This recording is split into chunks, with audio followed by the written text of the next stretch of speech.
Hey guys, in this video I'll be covering guns and adding guns.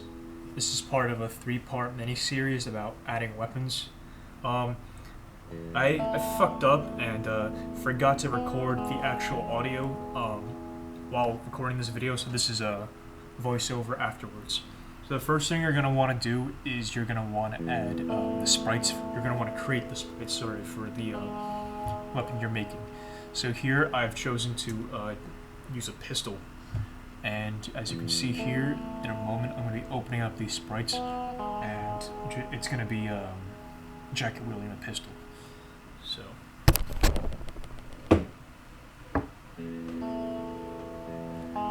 that's just jacket firing the pistol.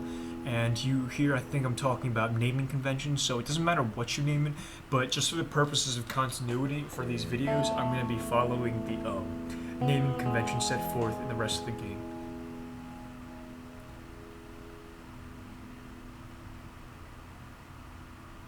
I'm not exactly sure what's going on here, but alright, so this is how we add the weapon. We want to go to sprite weapons, and as you can see here, if we look at the indices, if we look at image index 26, that's a toy MP5. And what we're going to be everything after is defined as a throwing weapon, which is for some reason defined discretely from the other weapons. So what we're going to want to do is we're going to want, every time we add a weapon, we're going to be wanting to add it before that toy MP5, and consequently this will displace every weapon after it. So as you can see here, I can add a pistol, and you'll be able to see my incredibly shoddy spreading skills at work. And so anyway, all we're doing is we're basically adding the weapon so it doesn't count as a throwing weapon, but at the same time it doesn't register as it registers as a regular weapon. As that sentence didn't make much sense, but it'll make more sense when you see later in the video.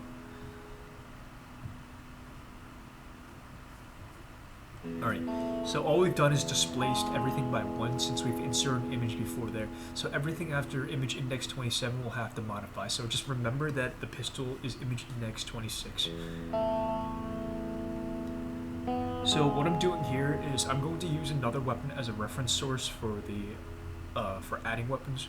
So here I'm going to use Sprite P-Walk Uzi. And by searching this, it'll give me a list of all the scripts in which this is relevant. And so as I go through each one of these scripts, I'll go over what they do. So this first script get weapon, if I'll open it. This basically takes an image index of a weapon and corresponds it to a player sprite of them walking with the weapon. So this is, I think, instantiated in or not instantiated, but this is called in the actual weapon thing. So basically, if the image index of the weapon is whatever, then we want the player sprite to be whatever when they interact with it.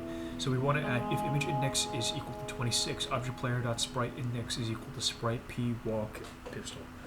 Now you can see right below that, you have this if image index is greater than 26. Now, there's a index conflict here, so because we've shifted everything over by now. So what we want to do is, and this is for every case in the future, everywhere you see basically throw index in a line, what you want to do is you want to add 1 to every instance of a number in that, or rather every instance where you see an image index. So you want, instead of this being image index equals 26, you want to change it to 27 to accommodate for the shifted position of the toy MP5, which is where the throwing weapons begin. And the next one is just 28. The general rule is just for every weapon, you just want to add 1. So this next script current weapon, it's what's it called? It basically just says that whatever, if your current sprite is sprite P walk or P attack, anything, then you want to return the value. You want to return the image of the index of that weapon within sprite weapons. So here, if object's player.sprite index equals sprite p walk pistol, then you want to return 26 because 26 is the pistol image index. And here, once again, we see the what's it called? The throw index thing. So, but right before that, we want to just add it quickly for the attacking sprite. Alright, here we see 27, and we want to add 1 to 28.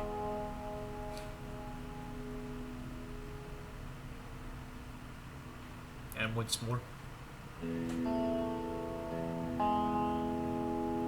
Alright, script score draw is an event. It's a script which basically draws the heads-up display in the actual game. So, we're just going to want to look at one of these examples and basically copy and paste it. Here I'm taking the Uzi, and we're going to want to change the values of the weapons. So, pistol, and I reckon that a reasonable amount of ammunition for a handgun at a maximum capacity will be 17. So we're just going to change the max ammo to 17. Script current weapon EXT is virtually identical to script current weapon, except that instead of sprites, it uses arguments. So, and it also includes enemy behavior. It's pretty much just a generalized version of the script current weapon. So what we're going to do is we're going to want to add the same values. If argument 0 is equal to the sprite index of the attacking and walking, then we're going to want it to return the index of our weapon, which is 26.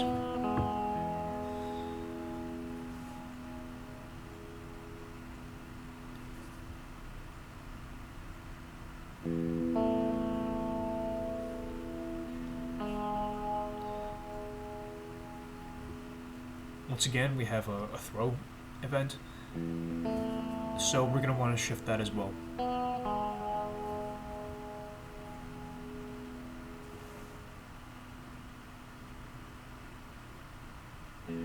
Oh, basically here I'm talking about how to give weapons to, or new weapons to enemies. I'll talk about that in a different video. Script shoot 360, basically, it automatically, or it doesn't automatically, it's the same script as script player shoot, except for it's mapped to 360 controllers. But since I don't use 360 controllers, I'm not really familiar with it, so I'm gonna ignore it right now. But if you guys really want me to do a video about it, I can do that. Now, script player animation end controls what happens when the animation of a player ends. Like what does it do? So here, as we can see by the list of these, basically if the current sprite index is the player attacking with some kind of weapon, then we want the sprite index to change at the end to something that is to the walking animation. So here I'm going to add sprite P walk pistol, and to change, or sprite P attack pistol changes to sprite P walk pistol. If you don't, the animation will just continue to loop for attacking, and it'll just continue to fire up bullets without you wanting to. Script draw story, score draw story is the exact same thing as script score draw, except for it applies to cutscenes. So you want to do the exact same thing.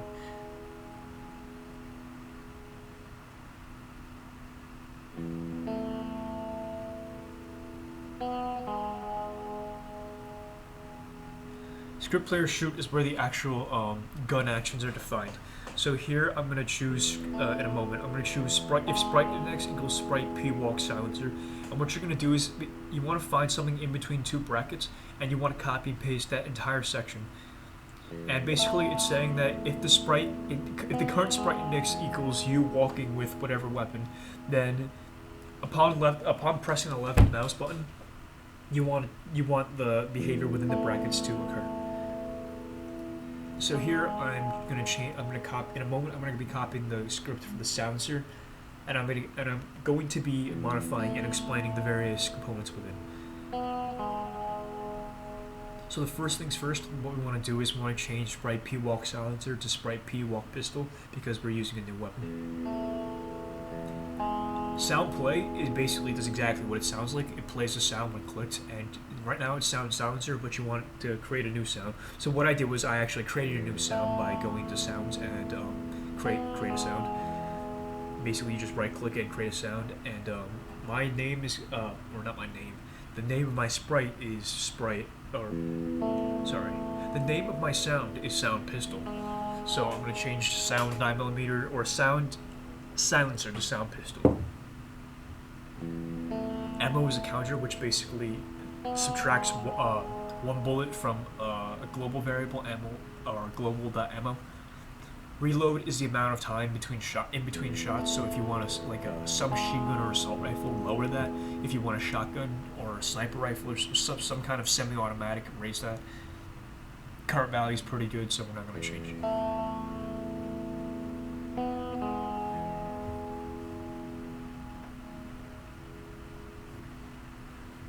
I'm not sure why I'm going on this, but anyhow,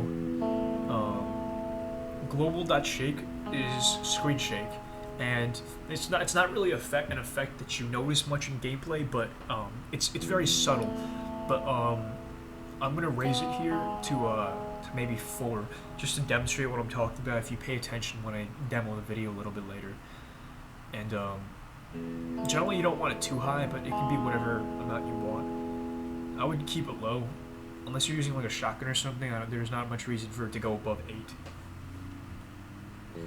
This following snippet, this block of code, talks about what happens when the bullet meets with either a door or a solid, and it creates this little like plume of debris or whatever. It's called here smoke hit. There's no reason to disable this. I mean, unless you don't want the cosmetic effect, 'cause it's purely that, it's a cosmetic effect. But yeah, just keep it in. So my ID is a variable which creates the instance of a bullet or object bullet. Now this here, it's this length dir and length dir y, length dir x.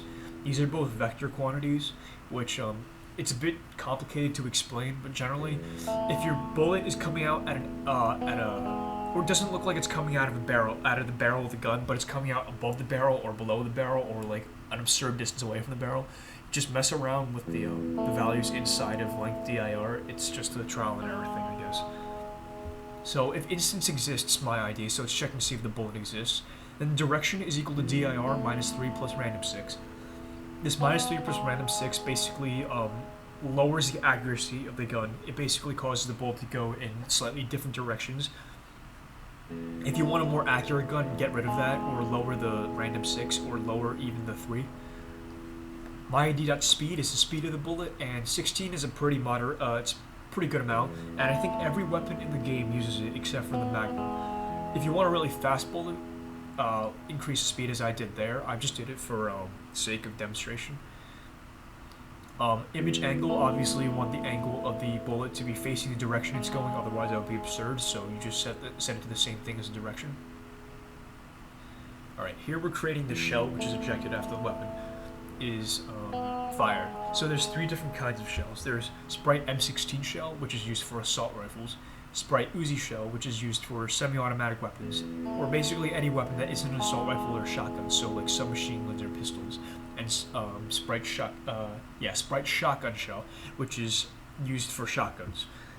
And you generally don't want to mess with this code since it's pretty much perfect. The only thing you want to change is changing that Sprite shell. I mean, if you have a weapon like a flamethrower, which when you reload it, it doesn't, or when you fire it, it doesn't drop a shell, then just get rid of that section entirely. So you want to change the Sprite index to Sprite attack pistol, obviously, and you don't want to mess with image speed. Image index basically is the image at which the firing animation starts, so that's 0 by default, which you want to keep. Light is a variable which in a moment I'll open up. So if we go to object player mouse, which I'll open in a second, yeah, here we go.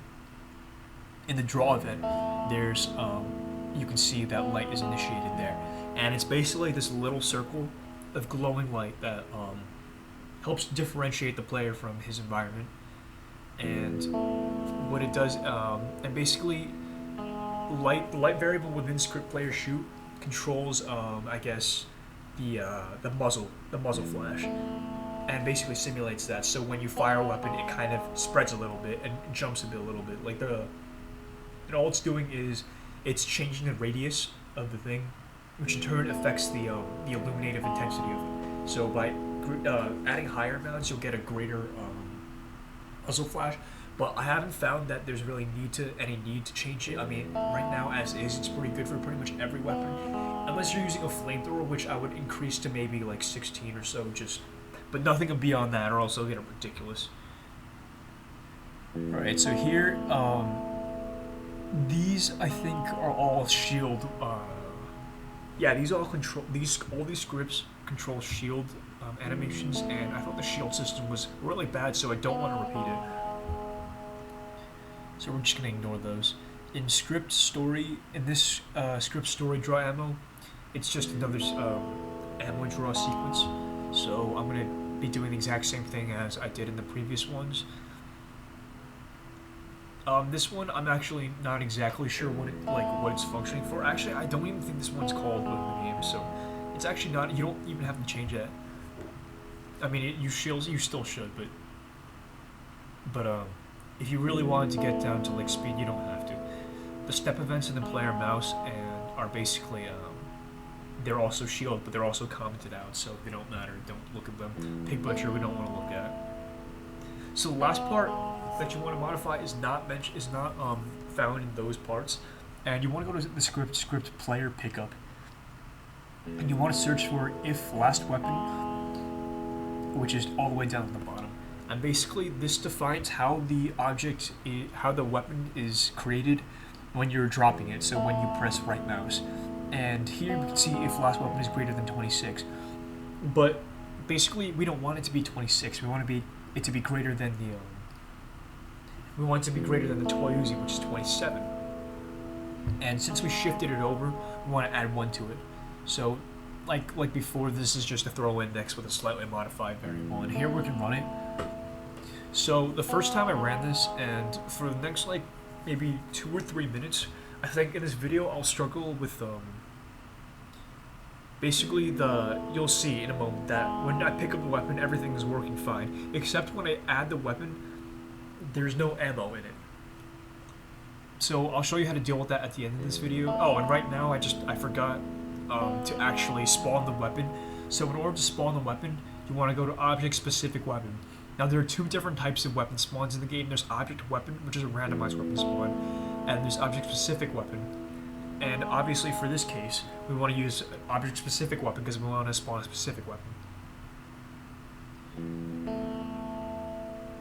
So if I can find it here, we're just going to spawn it right next to jacket. And we want to go into the creation code by right clicking on it, and we want to type image index is equal to 26. So basically this will set the image index of the actual weapon to 26, which is the pistol. So here I'm just confirming that, it uses the same spray weapons as every other weapon instance in the game, so no surprises there.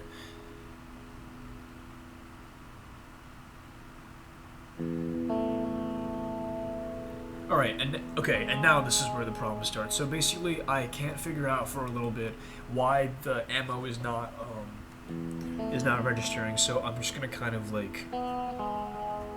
I'll talk about other things while you watch this idiocy. Here I'm just adding enemies for further testing purposes. So I add some stationary melee enemies. So basically, the two next videos in this series will be covering. The first one will be covering adding melee weapons, including melee executions, and then it'll also be covering. The next video after that, which will be the final one, will cover how to make enemies respond to the presence of new weapons in the game. So, for example, if I add a chainsaw, and I want enemies to be able to pick up that chainsaw, how do I add that? And what's it called? The weapons I'll be adding, or the melee weapon I'll be using as an example, will probably be the skateboard from Hotline Miami 2, which will give me an opportunity to also show off the new execution animations I figured out for it. Now here, just to take a brief detour, the reason why I'm getting this error is because there's no, I don't have the requisite music files in the same folder as my Game Maker file, so that's the only, but I can ignore those and no music will play, but that's not really an issue in this case. So as you can see here, currently the screen recorder is in the way, but the ammo count is 0 out of 17. I'm like, what the hell's going on? So I'm just, yeah. And then I think after I quit here, and then I go back and I pause the video and I start messing around with creation code. So I'll basically explain why some of the stuff I was doing doesn't work. So here I go into the creation code of the specific weapon and I try to define the ammo for the weapon. So I set the ammo is equal to 17. But as you can see in a moment, when I test it, it doesn't work either. And the reason why it doesn't work is because basically the way the object-specific weapon is defined, if I just set an arbitrary value, ammo equals 17, with an image index in the creation event, the ammo is not matched up to any actual weapon, so it'll just be, it's meaningless input. Only the image index matters, because the image index is what the game itself reads. Oh, and here, for some reason, I forgot to add this the value to script is walking. So basically, it's if argument 0 is equal to the sprite p walk, and then whatever the weapon is, return true. And all it does is it checks to see if the player is actually walking, and if they are, then you want to play the walking animation. Otherwise, it will just be a static image of the player, like stuck on the first frame, which is not too big of a deal in terms of gameplay, but it doesn't look too good. So yeah.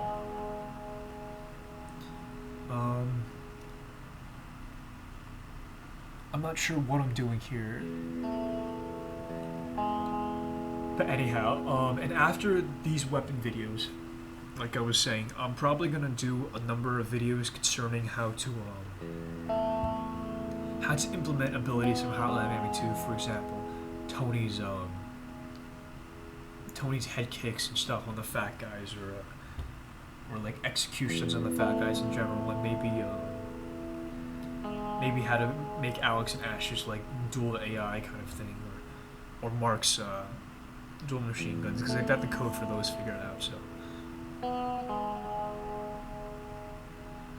all right, I have the wherewithal finally to move the screen recorder so I can actually see my ammo count. But still, it shows that I don't have anything. So I'm even more confused by this point. And I think I cut the video. I have some problems with my escape key here, and then I paused the video and basically tried to. I took a couple minutes and just sat down and actually figured it out. So yeah, we'll wait until then.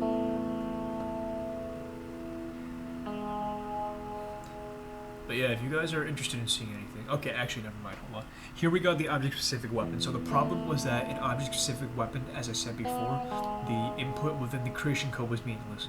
So instead, what we have to do here is we have to go into the create event of the object-specific weapon. And as you can see here, you have a bunch of if statements. So these control the basically if the weapon is this, or if the image index is this is 0, for example, it's the M16, then the ammo count is 24. So all we want to do is add if image index is equal to 26 or whatever the number of your weapon is, and the ammo is equal to whatever the ammo you set. So an MP is 17, and that gives it a very specific definition. So you can go back into the creation code and delete the ammo count in the code. So the last part here is we're going back into script player shoot, and I forgot about this, and we're gonna add a script called script here player into the cluster under if sprite index is equal to sprite p walk pistol. And what this does is script here player basically controls alerts basically. So if you fire a pistol, for example, or an unsilenced weapon, then enemies will come to your last known position, or the position where you fired that weapon.